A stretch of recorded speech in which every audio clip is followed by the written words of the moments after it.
The Rockland Lobster Festival pulsed under a gray coastal sky, its windswept air sharp with the clang of buoy bells and the briny scent of boiled clams.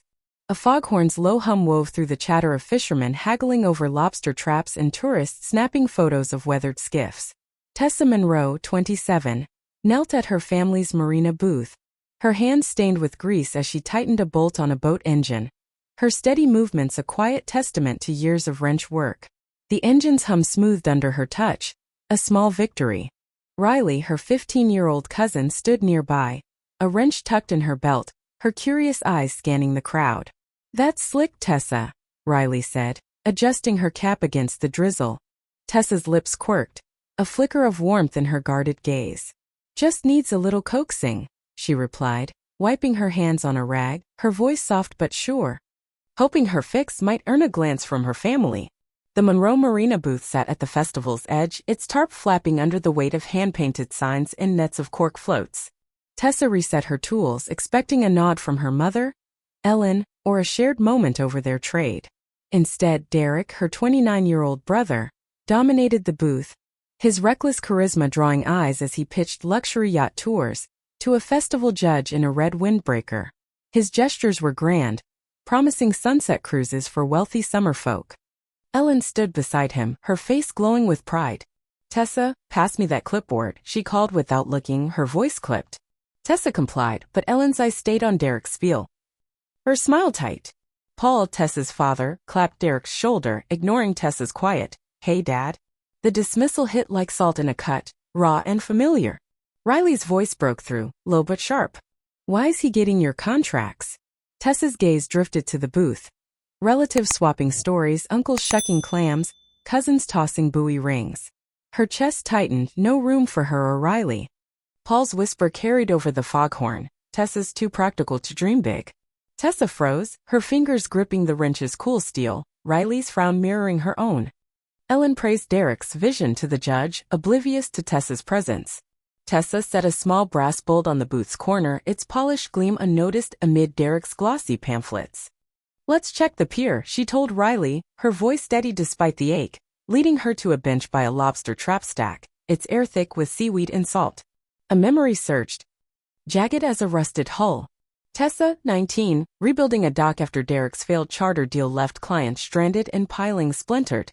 She'd worked nights, her savings spent on bolts and cedar, while Derek spun tales at family suppers. Ellen and Paul had toasted his risk-taker spirit, their eyes sliding past Tessa's grease-stained hands. "I've been their anchor," Tessa thought, her voiceover heavy with weariness. "Fixing, hauling, keeping it afloat. But today, I'm just a cog they'd rather replace." Riley fidgeted with her wrench, her gaze on the booth. "Why don't they see you?" she asked, her voice soft. Tessa smoothed Riley's sleeve, her callous fingers firm despite the pang inside. "Some folks only notice what's loud and shiny," she said, her tone gentle but resolute. Ellen's voice rose, cutting through the festival's din. "Big news," she called, raising a cider mug. "We're gifting the marina's repair contracts to Derek for his yacht venture. It's our future." The crowd cheered, lobstermen nodding, Derek grinning like a captain charting a new course. Tessa's breath caught, her hands clutching the bench's weathered slats. Those contracts, her engine fixes born from years of diagnostics, grease, and her own tools were hers, earned in the marina's quiet shed. Riley whispered, "That's your work." Tessa's jaw set, her hope rusting into resolve. Ellen's eyes met hers briefly, unapologetic. Before turning to Derek's next pitch, Paul's smile didn't falter, his fussing unbroken. Tessa lingered, the festival's warmth fading, the bolt's gleam a silent defiance. She'd come for connection. For Riley, for her trade's legacy. But now she saw the truth. Her family wasn't her engine. She'd need to fix her own. The Rockland Marina shed creaked under a November gale, its air heavy with the tang of oil and the salt of Penobscot Bay.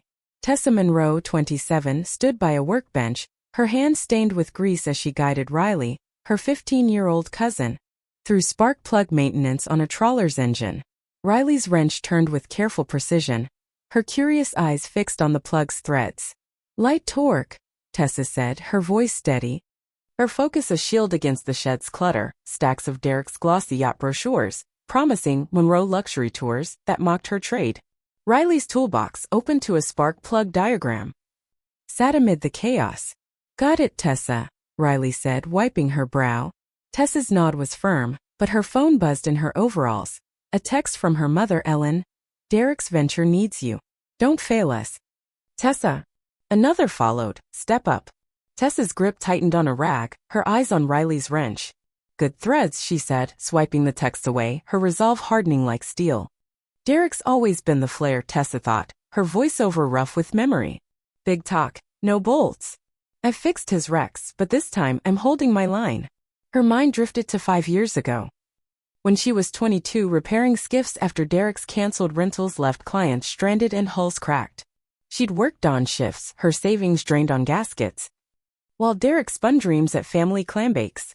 Her father, Paul, and Ellen had lauded his ambition, their nods skimming past Tessa's blistered hands. The memory echoed the lobster festival last month, where Tessa and Riley sat on a pier bench, her engine fix overlooked as Ellen gifted Derek her repair contracts, her greeting as ignored as the brass bolts gleam. That afternoon, Tessa joined a harbor cleanup, the bays chopped slapping pilings as volunteers hauled nets in rusted crab traps. Locals, lobstermen, chandlers, sailmakers worked under a drizzle, their faces tight with worry. The Monroe Marina, where Tessa tuned engines for generations, was faltering. Ellen stood by a bait shed, her scarf knotted against the wind, her voice low. Derek overbooked the repair schedule for his yacht venture, she admitted, avoiding Tessa's gaze. Clients are angry. Paul's hand rested on Ellen's arm, his eyes pleading. You're reliable, Tessa. Ellen added, take extra shifts to cover his bookings. The volunteers turned, their trust a heavy anchor. Tessa's jaw clenched, the sting of her family's reliance familiar yet crushing. How bad is it? She asked, her voice sharp. A harbormaster slid her a tablet, logs showing dozens of missed repairs, complaints piling up. Tessa's contracts, her certifications, earned through years of diagnostics, were tied to Derek's reckless promises.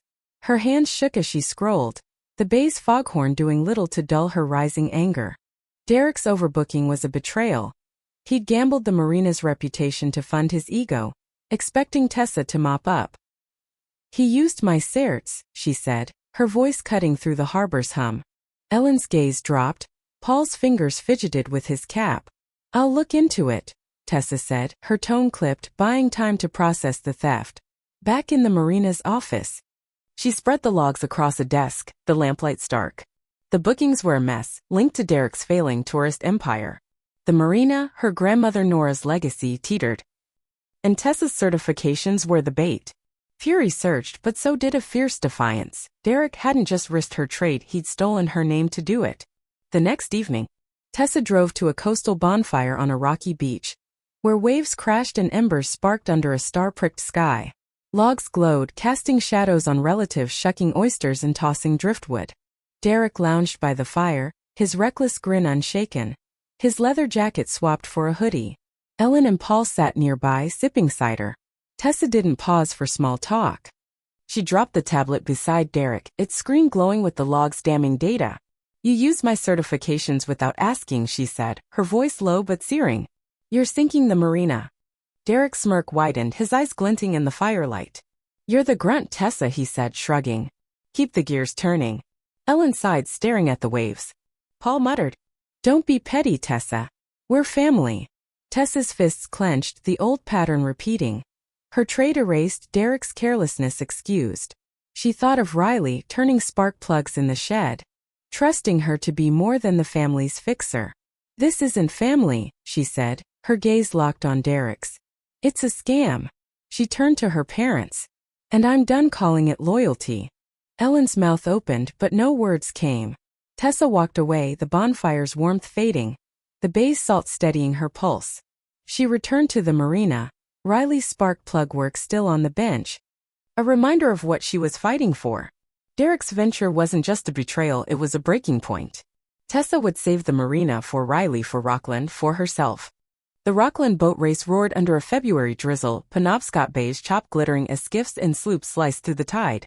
Buoy bells clanged, and the scent of fried scallops drifted from food trucks lining the harbor. Tessa Monroe, 27, stood at a makeshift repair stall, her hands stained with grease as she fine-tuned a carburetor. Her steady focus a bulwark against the crowd's din. Riley, her 15-year-old cousin, arranged logbooks on a tarp cover table, her curious eyes darting to the racer's wakes. The stall's banner, hand-painted with Monroe fixes, built to last, fluttered in the wind. Tessa's tools gleamed beside a stack of her certifications, proof of her trade. "We're ready," Tessa, Riley said, clutching a tablet, her cap shielding her from the mist. Tessa's jaw tightened, her pulse hammering like a piston. "Let's show them who keeps this harbor running," she said, her voice low but fierce. Her heart set on impending Derek's yacht venture. The stall was Tessa's gambit to undermine Derek's overbooked repair schedule, which had tanked the Monroe Marina's reputation with missed deadlines in shoddy work. She'd spent weeks compiling evidence, logbooks detailing her engine fixes, invoices for her parts, and client emails praising her precision. Boaters milled about, lobstermen, yacht owners, race crew, pausing to watch Tessa adjust a fuel line with surgical care. A grizzled captain nodded, testing the engine's purr. "That's craftsmanship," he said, and Tessa's chest sparked with quiet pride. As Riley handed out flyers, clients lined up, their boats needing her touch. Bypassing Derek's flashy yacht booth across the pier, a yacht owner scrawled a work order, muttering, "Derek's tours are a joke." Tessa's resolve flared, her trade was hers again. Derek's yacht booth, draped in nautical flags, stood 50 yards off, its speakers blaring sea shanties. He'd been pitching Monroe luxury tours, using Tessa's certifications to lure clients. But his missed repairs had soured his name. The booth drew a thin crowd, and Tessa's stalls siphoned the rest. Midday, Derek stormed over, his reckless charisma fraying, his hoodie damp with drizzle. "Tessa," he shouted, his voice cutting through the buoy bells. "You're sabotaging my dream." Racers and spectators turned, some frowning, others curious. Derek faced the crowd, arms wide like a showman. "I'm building the Monroe brand yachts towards the big leagues." Tessa's just bitter, clinging to her greasy tools. Murmurs rippled, a few clients glancing at Tessa warily. Her pulse thundered, but she stood firm, her hand steady on a wrench. "Your dream," she said, her voice sharp as a spark plug. "You stole my certs to book jobs you couldn't finish." Before Derek could spin another yarn, Riley tapped her tablet, its screen flaring to life. Tessa's repair records glowed, hundreds of entries, each time-stamped, detailing her fixes from dawn oil changes to midnight overhauls. Riley scrolled to a client complaint against Derek. "No-show repair, boat stranded." "Tessa did the work," Riley said, her voice steady despite her trembling hands. "Not Derek. Check the logs." The crowd leaned in, phones snapping photos as Riley highlighted a record from age 16, Nora's handwriting in the margin. "Tessa's skill." Clients nodded, their orders piling on Tessa's table, drowning Derek's protests. A lobsterman canceled his yacht booking, growling, "I want Monroe fixes, not promises."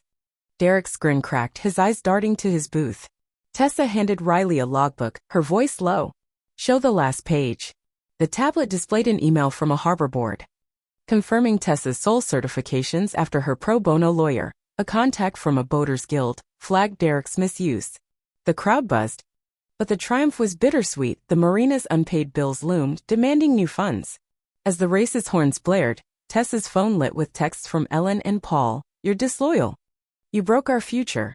The words stung, sharper than a stripped bolt, but Tessa didn't waver. She stayed, signing a client's order, their salt-worn grip a contrast to her family's cold blame. "I didn't break them," she thought, her voiceover soft but resolute. "I just stopped carrying their load." That night, in the marina's quiet locker room, Tessa sorted through old gear, her hands brushing a winch.